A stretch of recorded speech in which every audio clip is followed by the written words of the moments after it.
তুমি শিক্ষিত হইছো, সুশিক্ষিত হইতে পারো না ভাই। তাহলে কেমনে বললা যে বাবা মরে যাচ্ছে, জন্ম দিছে? আমাদের মা নাই, আমাদের বাবাই মা বাপ সব। আর সে বাবা মরে যাচ্ছে, তুমি সম্পদের ভাগ যাচ্ছ। আমার কোনো সম্পদের দরকার নাই, আমার আমার বাবাকে দরকার।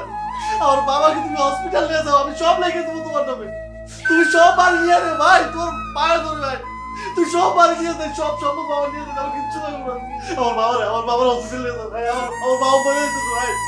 ভাই তোর পায়ে ধরে ভাই, তোর পায়ে ধরে আমার বাবার বাঁচা, আমার বাবা মরে যেতেছে, আমার কিচ্ছু লাগবে না ভাই, কিছু। পলাশ, তুই বাবাকে এদিকটা ধর, আমি ধরছি। সাথে ধর না, বাবা ধর, কিছু হবে না।